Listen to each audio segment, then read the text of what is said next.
Good morning all of you.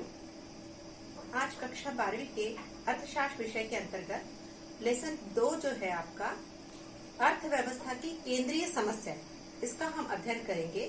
देखिए, केंद्रीय समस्याएं मतलब जो सभी के लिए वो समस्याएं बनी हुई हैं। पूरी अर्थव्यवस्था की समस्याएं है। पहले तो आर्थिक क्रियाएं क्या है, ये आप लोग जानते हैं कि आर्थिक क्रियाएं क्या है, अनार्थिक क्रियाएं क्या है। और केंद्रीय समस्याओं के अंतर्गत आर्थिक समस्या एक सबसे बड़ी समस्या है। तो आर्थिक समस्या यानी जो व्यक्ति धन कमा रहा है तो उसके पास में साधन जो है वो सीमित है। तो ये जो आर्थिक समस्याएं उत्पन्न होती है उसके कई कारण हैं, क्योंकि व्यक्ति के पास में साधन एक तो सीमित है और उसको चयन करना होता है। तो किस प्रकार से चयन करें, किन वस्तुओं का चयन करें, यह समस्या जो है उसकी आर्थिक समस्याएं हैं। आप बोर्ड पर देख सकते हैं अर्थव्यवस्था की केंद्रीय समस्याएं, जिसके अंतर्गत आर्थिक समस्याओं के अंतर्गत चुनाव की समस्या यानी चयन की समस्या आ सकती है। किस प्रकार से चयन की समस्या आएगी? चुनाव करने की समस्या तब उत्पन्न होती है जब उसके पास साधन सीमित होते हैं, क्योंकि मनुष्य की आवश्यकताएं अनंत है, बहुत सारी हैं। एक आवश्यकता पूरी होती तो दूसरी आवश्यकताएं फिर से आ जाती है, लेकिन वो किस आवश्यकता को पहले रखे, किस आवश्यकताओं को बाद में रखे, यह उसको चुनाव करने की समस्या रहेगी। तो इसलिए आर्थिक समस्याएं बहुत प्रकार की हो जाएगी। अब वो क्यों उत्पन्न होती है, उसके कारण को हम देखते हैं। देखिए, आर्थिक समस्या उत्पन्न क्यों होती है, यानी उत्पन्न होने की कारण आप बोर्ड पर देख सकते हैं। आवश्यकताएं असीमित है। मनुष्य जो है संतुष्ट होने वाला प्राणी नहीं कहेंगे हम इसको, क्योंकि मनुष्य का स्वभाव जो है संतुष्ट नहीं होता।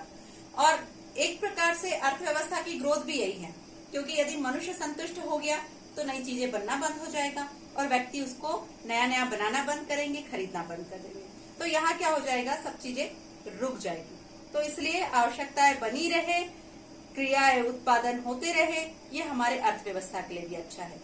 तो आवश्यकताएं असीमित होती है। असीमित से तात्पर्य कई प्रकार की आवश्यकताएं होती हैं, लेकिन अभी वर्तमान में जो जिस वस्तु का हम प्रयोग कर रहे हैं, उस वस्तु के प्रयोग के बाद में उसकी आवश्यकता से तो हम संतुष्ट हो गए, उसके उपभोग से हम संतुष्ट हो गए, लेकिन उसके बाद में नई आवश्यकताएं फिर से विद्यमान हो जाती हैं। तो इसलिए हम कहेंगे कि आवश्यकताएं असीमित है, यानी एक पूरी हुई तो दूसरी फिर से तैयार हो जाती है। तो कई आवश्यकताएं जो है एक के बाद आती है, इसलिए आवश्यकताएं असीमित है। विभिन्न प्राथमिकताएं, देखिए प्राथमिकताएं, अब आपके पास में साधन भी सीमित है।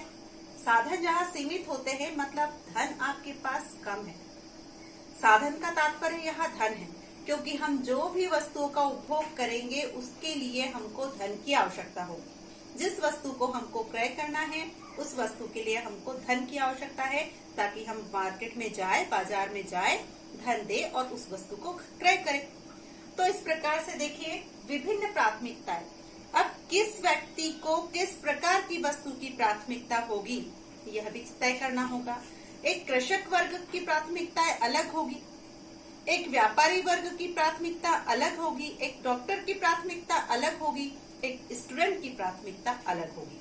तो उस प्रकार से प्राथमिकताओं का निर्धारण होगा। यहाँ पर प्राथमिकताओं के आधार पर आर्थिक समस्या उत्पन्न होगी, क्योंकि वो वस्तुएं किस प्रकार की है, कितने रुपए की आती है, उसका मूल्य क्या होगा, इस आधार पे इसकी प्राथमिकता निर्धारित होगी। ये साधन सीमित है। बार बार देखिए, समस्या तभी उपलब्ध होती है, तभी उत्पन्न होती है जब हमारे पास में साधन सीमित होते हैं। सीमित साधन से क्या तात्पर्य है? देखिए, जो भी कार्य करना है हमको यहाँ पे धन की आवश्यकता है। अब यहाँ उत्पादन के साधन जो है यहाँ सीमित हो गए। अर्थव्यवस्था में उत्पादन के साधन सीमित हो गए, तो साधनों के सीमित होने से क्या हो गया, आर्थिक समस्या उत्पन्न हो गई। यदि पूंजी उपलब्ध है तो श्रम नहीं है, यानी श्रमिक वर्ग नहीं है, तब समस्या आ गई, यानी साधन सीमित हो गए। यदि श्रम करने वाले बहुत है लेकिन पूंजी आपके पास में नहीं, तो समस्या उत्पन्न हो गई। तो इस प्रकार से यदि हम व्यक्तिगत तौर पे देखते हैं तो सीमित साधन, क्योंकि बहुत ही सारे संपन्न हर चीज में हो यह आवश्यक नहीं है। तो साधन की सीमितता होगी, हर क्षेत्र में साधन की सीमितता होगी। आपके घरेलू क्षेत्र कह लीजिए, व्यावसायिक क्षेत्र कह लीजिए, तो साधन कहीं न कहीं सीमित आपको होगा। तो यह साधन जो है सीमितता, यही आपकी आर्थिक समस्या को उत्पन्न करता है। फिर है साधनों के वैकल्पिक प्रयोग। अब देखिए साधनों का वैकल्पिक प्रयोग क्या कहता है। किसी एक वस्तु का प्रयोग, यदि हमने एक साधन ले लिया, मान लीजिए हम इलेक्ट्रिसिटी की बात करते हैं, तो इलेक्ट्रिसिटी का हम कई प्रकार से प्रयोग करते हैं। हम उससे मनोरंजन की चीजें देखने में यूज कर सकते हैं, हम उससे हीटर भी चलाते हैं, कई प्रकार से पंखे चलते हैं, मतलब कई प्रकार से उसका प्रयोग किया जाता है। तो इसलिए साधनों के बहुत सारे प्रयोग किए जाते हैं, कोई एक प्रयोग साधन का नहीं रहा। तो इस प्रकार से साधनों के वैकल्पिक प्रयोग। फिर आती है चुनाव की समस्या। अब साधनों के वैकल्पिक प्रयोग हो गए, सीमित साधन हो गए, प्राथमिकताओं के आधार पर उपयोग हो गया। तो किसको हम पहले रखें, किसका चयन हम पहले करें, यह आवश्यकता या यह भी बहुत महत्वपूर्ण समस्या है। इन सब के कारण चुनाव की समस्या। अब देखिए यदि मूलभूत आवश्यकताएं है तो वो तो पहले चयन करनी होगी। अब उसके बाद की जो आवश्यकता है, यानी विलासिता की आवश्यकता हो गई, ये बाद की आवश्यकता हो गई, लेकिन ये डिपेंड किस पर करेगा, ये डिपेंड करेगा उसकी प्राथमिकताओं के आधार पर, यानी व्यक्ति विशेष पर। यदि गरीब वर्ग है तो उसके लिए मूलभूत आवश्यकता है, लेकिन यदि डॉक्टर हो गया और यदि उसके लिए हम कार की बात करें तो ये उसके लिए अनिवार्य आवश्यकता बन जाएगी। आवश्यकताओं के वर्गीकरण में हमने ये चीज पढ़ी है। तो चुनाव की समस्या। अब सीमित साधन में किस प्रकार से इनका चुनाव करना है, यानी यदि हम उत्पादन के साधन भी देखते हैं तो उत्पादन के अन्य साधनों में किस साधन को हमको पहले चयन करना है, किसको हमको प्राथमिकता देनी है, यह चयन करना भी एक बहुत बड़ी समस्या है। तो इन कारणों से हम कह सकते हैं कि इन कारणों से आर्थिक समस्याएं उत्पन्न होती हैं। अब देख सकते हैं कि केंद्रीय समस्या क्या है। अभी तो हमने आर्थिक समस्या उत्पन्न होने के कारण देखे, अब वास्तव में केंद्रीय समस्या क्या है। एक अर्थव्यवस्था की केंद्रीय समस्या है, फर्स्ट पॉइंट है आपका, क्या और कितना उत्पादन किया जाए। देखिए पहले क्या उत्पादन करना है और कितना उत्पादन करना है, ये प्रथम समस्या है। तो इसमें यहाँ वस्तुओं का हमने वर्गीकरण किया। वस्तुओं का वर्गीकरण है, पहली है आपकी उपभोक्ता वस्तुएं और उसी के साथ में है आपकी पूंजीगत वस्तुएं। देखिए यहाँ दो पेयर में वस्तुएं लिखी है मैंने, और इन वस्तुओं के आधार पर ही डिसाइड होगा कि किस वस्तु का उत्पादन करना। या तो उपभोक्ता वस्तु यानी अपनी आम जरूरत की वस्तुएं, फिर पूंजीगत वस्तुएं जैसे औजार हो गया, यंत्र हो गया, ये जो भविष्य में यहाँ से पूंजी निर्माण होगा, तो ऐसी पूंजीगत वस्तुएं। फिर यदि नागरिक वस्तुएं देखते हैं और सैनिक वस्तुएं, तो नागरिक वस्तुएं यानी मनुष्य की आवश्यकताओं को संतुष्ट करने वाली वस्तुएं, और सैनिक वस्तुएं यानी हथियार वगैरह, मशीन, बंदूक, ये सारी जो मशीन गन हो गया, बंदूक हो गया, ये सैनिक वस्तुएं हुई। फिर आप देख सकते हैं अनिवार्य वस्तुएं और विलासिता की वस्तुएं, मतलब इन दोनों का देखिए, ये दोनों का पेयर है। अनिवार्य वस्तुएं रोटी, कपड़ा और मकान। फिर विलासिता की वस्तुएं, टीवी हो गया, रेफ्रिजरेटर हो गया, कार हो गया, ये विलासिता की वस्तुएं। निजी वस्तुएं जो लोगों की जरूरत की वस्तुएं हैं। फिर सार्वजनिक वस्तुएं यानी स्कूल हो गया, गार्डन हो गया, सड़क हो गया, ये सारी सार्वजनिक वस्तुएं हैं जिसका सार्वजनिक निर्माण में या सार्वजनिक उपयोग किया जा रहा है। तो अब देखिए प्रश्न ये उठता है कि क्या और कितना उत्पादन किया जाए, यानी देश को ये सोचना होगा कि किस चीज का उत्पादन करना है। उपभोक्ता वस्तु का ज्यादा उत्पादन की आवश्यकता है या पूंजीगत वस्तुओं की ज्यादा आवश्यकता है, और यदि है तो कितना, मतलब ये वस्तुओं को उपभोग करने वाले ज्यादा लोग हैं या उपभोक्ता वस्तुएं ज्यादा यूजफुल होती हैं, मतलब किस प्रकार किसी देश में डिमांड क्या है, मांग क्या है, किन वस्तुओं की मांग ज्यादा रहती है और उसी आधार पे उसका उत्पादन करना है। तो यह एक केंद्रीय समस्या है, क्या और कितना। पहला क्वेश्चन है क्या, मतलब इसमें से कौन सी किस वस्तु का निर्माण करना है, फिर कितना यानी कितना उसका उत्पादन किया जाए। तो ये प्रथम समस्याएं हैं। देखिए जो उत्पादन संभावना वक्र है उसमें भी इन्हीं वस्तुओं का जिक्र होगा। जब हम उत्पादन संभावना वक्र पे कार्य करेंगे तो ये वस्तुएं हमको फिर वहां टकराएगी, क्योंकि इसी आधार पर हम संभावना जताते हैं। और उस संभावना के आधार पर किसी देश में उत्पादन कार्य किया जाता है। अब दूसरा जो महत्वपूर्ण पॉइंट है, वस्तुओं का उत्पादन किस प्रकार किया जाए। मतलब वस्तुओं का उत्पादन करने का प्रकार क्या होगा। अलग अलग प्रकार की कंपनियां होती हैं, भारी उद्योग होते हैं, लघु उद्योग होते हैं, कुटीर उद्योग होते हैं। तो वह जो उत्पादन है वो किस प्रकार किया जाए, कहां पर करेंगे और किस प्रकार का उत्पादन होगा। मतलब जो कार्य करने वाले उत्पादन के जो साधन हैं वो वैसे ही सीमित है। अब सीमित साधनों के अंतर्गत यदि हमारे पास पूंजी है तो श्रम नहीं है, श्रम है तो पूंजी नहीं है। तो इस प्रकार ये जो आपका क्वेश्चन बनता है कि किस प्रकार, तो यहाँ पर देश का निर्धारण, यहाँ ये एक समस्या आ जाती है कि किस प्रकार किस कार्य को कहाँ संपन्न कराया जाए। यदि हम भारी उद्योग वाले या बड़ी मशीनों का निर्माण कर रहे हैं, बड़ी पूंजीगत वस्तुओं का निर्माण कर रहे हैं, तो वो तो छोटे मोटे उद्योग नहीं होगी। लेकिन उसका पोर्शन ये होता है कि छोटे उद्योगों से, लघु उद्योगों से उसका कच्चा माल लिया जा सकता है। तो इस प्रकार उत्पादन किस प्रकार किया जाए, कितने लोगों को इन्वॉल्व करना है, कितने साधनों का प्रयोग करना है, यह भी एक समस्या है। उसके बाद थर्ड पॉइंट देखिए, वस्तुओं का उत्पादन किसके लिए किया जाए। अब प्रश्न ये उठता है, जो हमारा फर्स्ट पॉइंट है कि कितना उत्पादन करना है, तो किसके लिए उत्पादन करना है।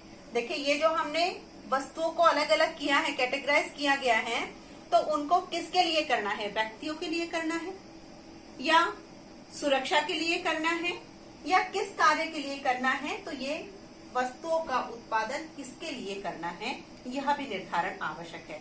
क्योंकि यहाँ पर भी वही चीज है, प्राथमिकताओं का निर्धारण।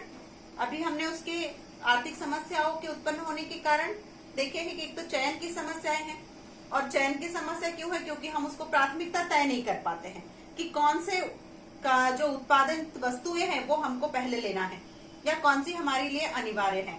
तो इस प्रकार प्राथमिकता का निर्धारण करने के बाद में ही वस्तुओं का उत्पादन किसके लिए किया जाए यह तय, यानी एक देश के लिए हो रहा है, उपभोक्ता के लिए हो रहा है, सैनिक के लिए हो रहा है या सार्वजनिक कार्य के लिए हो रहा है, तो किसके लिए उत्पादन करना है। यदि यह क्लियर हो जाए तो आराम से कार्य किया जा सकता है। फिर नेक्स्ट पॉइंट देखिए, साधनों के पूर्ण उपयोग की समस्या। हमारे साधन भूमि, श्रम, पूंजी और उद्यम, इन साधनों का पूर्ण उपयोग होना चाहिए। ऐसा नहीं होना चाहिए आप पूर्ण उपयोग में, मतलब क्या सबको हम रोजगार दे सकते हैं, क्या पूरे देश में पूर्ण रोजगार हम कर सकते हैं। तो यह भी एक बड़ी समस्या है। क्या हमारे देश में इतनी पूंजी है, क्या हम सबका उपयोग कर सकते हैं। तो यह भी एक बहुत बड़ी समस्या है कि उनका पूरा उपयोग भी हो जाए और प्रोडक्शन, उत्पादन भी बना रहे और सबकी समस्याओं का समाधान भी निकल आए। पर क्या यह संभव है। इसलिए हमारे लिए यानी अर्थव्यवस्था के लिए एक बहुत बड़ी केंद्रीय समस्या है। फिर आर्थिक विकास, अनुरक्षण एवं लोच की समस्या। देखिए आर्थिक विकास, हर देश में अलग अलग प्रकार की अर्थव्यवस्था कार्य कर रही है। समाजवादी अर्थव्यवस्था है, पूंजीवादी अर्थव्यवस्था है, मिश्रित अर्थव्यवस्था है। लेकिन उन अर्थव्यवस्थाओं में जो भी जिस देश की अर्थव्यवस्था है, सब अर्थव्यवस्था का उद्देश्य रहता है आर्थिक विकास करना। तो यहाँ आर्थिक विकास आवश्यक है। फिर आता है अनुरक्षण। इसमें किसी न किसी प्रकार की कुछ कमी भी होती है, तो उससे उस समस्या से कैसे निपटा जाए ताकि उसकी रक्षा हो सके, तो यहाँ अनुरक्षण है। एवं लोच की समस्या। देखिए हमेशा अर्थव्यवस्था एक जैसी गति नहीं रहती है, कभी कम आता, कभी अर्थव्यवस्था डगमगाती है, कभी ठीक चलती है। तो यदि परिवर्तन यदि होता है अर्थव्यवस्था में, तो हम जो पूर्व निर्धारित कार्य कर रहे हैं वह नहीं हो पाता। तो उसके लिए हमको फ्लेक्सिबल होना आवश्यक है, यानी हमारे निर्णय में एक देश को अर्थव्यवस्था के निर्णय में परिवर्तन करना आवश्यक है। यदि उसने आर्थिक नियोजन किया है तो उसमें समय के अनुसार, जरूरत के अनुसार लोच प्रदान करना होगा, उसमें परिवर्तन कर इन सारी समस्याओं का समाधान करना होगा। तो इस प्रकार से यह महत्वपूर्ण 5 केंद्रीय समस्याएं हैं। और यहाँ बच्चों ध्यान दीजिए, ये क्वेश्चन जो है परीक्षा में भी पूछा जाता है कि अर्थव्यवस्था की केंद्रीय समस्याएं लिखिए। तो ये एक इम्पोर्टेंट क्वेश्चन बनता है और इसी पर आधारित जो पहला है यह उत्पादन। अब देखते हैं यदि केंद्रीय समस्याएं हैं तो उन समस्याओं का समाधान भी है। तो यहाँ पर हमको समस्याओं के समाधान, ये जो हमारी केंद्रीय समस्याएं हमने देखी, उत्पन्न होने के कारण देखे, अब उसका समस्याओं का समाधान किस प्रकार से होगा। तो देखिए, प्रत्येक समस्या का समाधान अर्थव्यवस्था में भी है। तो पहली है आपके पास में समस्या के समाधान में बाजार अर्थव्यवस्था। बाजार अर्थव्यवस्था जो है वो कीमत सिद्धांत पे कार्य करती है। कीमत सिद्धांत यानी जितने भी उत्पादन के साधन हैं उनका कीमत का निर्धारण, उनके आधार पर, यहाँ पे बाजार अर्थव्यवस्था के आधार पर वस्तुओं का क्या, कैसे और कितना उत्पादन है, इस समस्याओं का समाधान होगा।